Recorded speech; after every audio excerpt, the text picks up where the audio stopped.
What's up YouTube? Dougie Chong here. Welcome to today's episode where I'll be reviewing DoorDash Stock.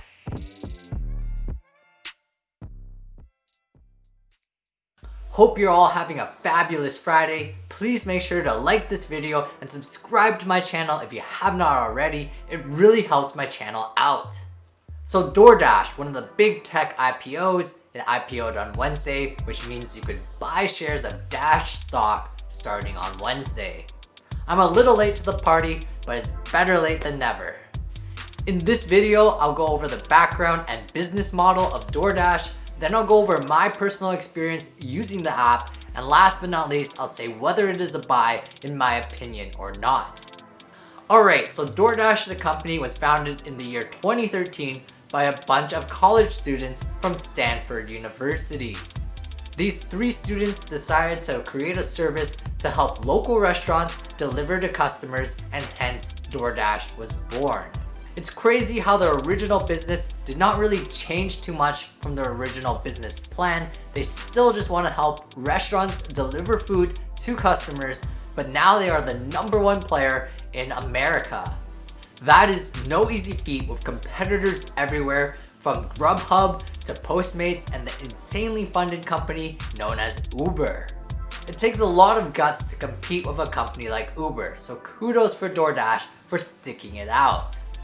For those of you that haven't used the DoorDash service, basically it allows you, the consumer, to choose from a bunch of restaurants that are nearby for delivery via a contractor who uses either a bicycle, a scooter, or a car.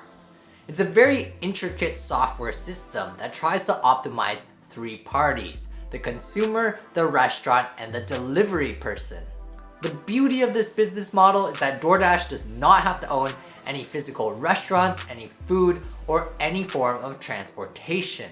All they need to do is make sure their software works reliably, and then they take a cut of each transaction.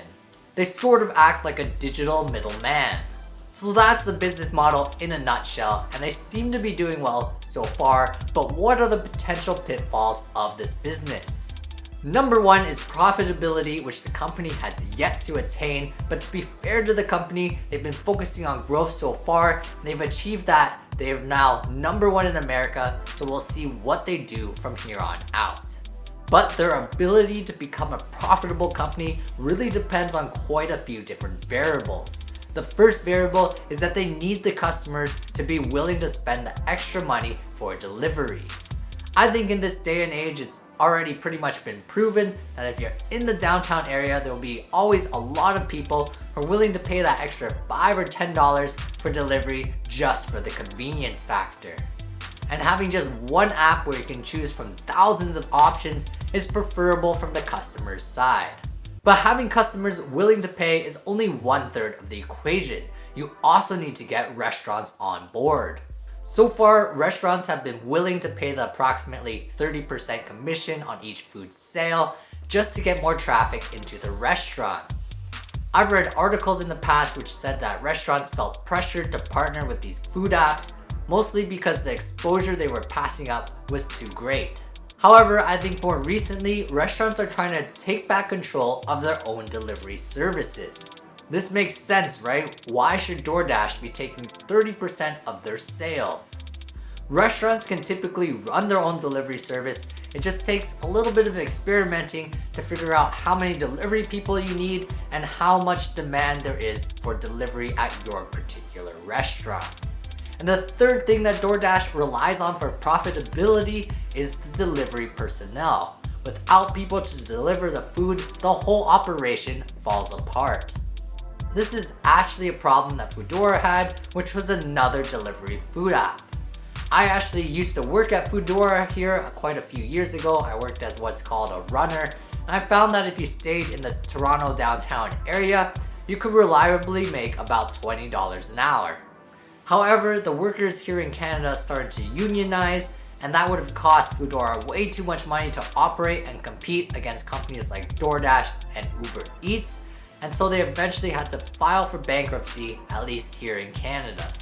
I'm not quite sure how DoorDash and Uber Eats skirt around this problem, but it just goes to show that with one piece of the equation missing, the whole thing just falls apart. DoorDash was one of the few lucky companies to benefit from all the stay-at-home orders. When people were not able to eat at restaurants, they were forced to use mobile apps or other delivery services to get takeout food.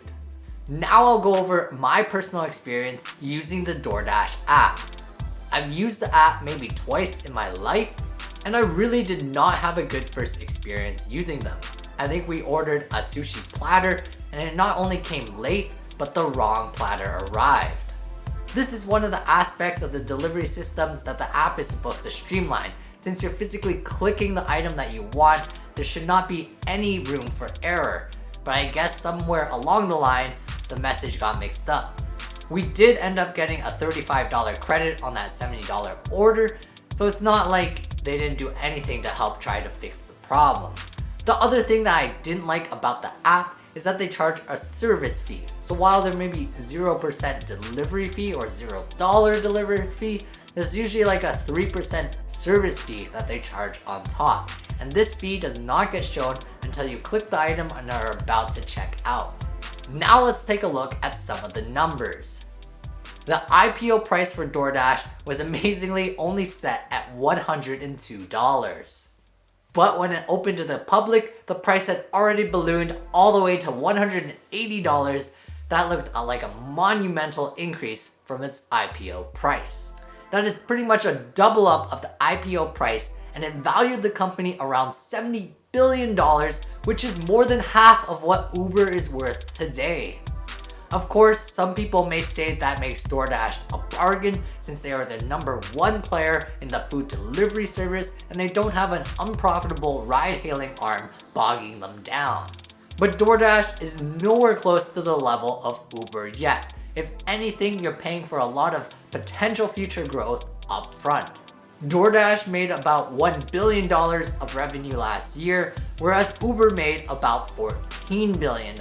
There really isn't a comparison at this point. It closed today around $175. It's been a bumpy start to its trading, but mostly trending downwards since its incredibly hot IPO. So is DoorDash stock a buy in my opinion? I'm gonna have to say at this point it is not a buy. I do like how the business is singularly focused. They only want to focus on food delivery, unlike Uber, which is focused on self-driving cars, groceries, and food delivery.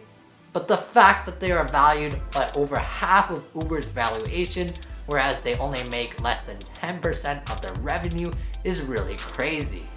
There is still a risk that Uber Eats buys a smaller competitor like Grubhub, and there's no guarantee that DoorDash will stay at the top of the food chain. For this reason, it is very different from Airbnb, which has a bigger moat around it and much less competition. I think a lot of investors are just lumping it together with a lot of other tech stocks such as Snowflake and Palantir, which really made the price skyrocket. It's also very easy for the common investor to kind of understand how they make money.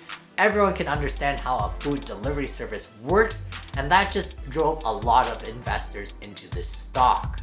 Furthermore, I'm just not a huge fan of the app. It's not all that much different from Uber Eats, and I really don't use it that much. Maybe in the States they pushed more promotions, but here in Canada there was the initial sign up promo, and that was about it. That's it for this video, guys. Thanks a lot for watching. Hope you learned a lot about DoorDash stock. Let me know what you guys think about it in the comments below. As always, don't forget to like this video and subscribe if you have not already. Enjoy the rest of your day and see you in the next video.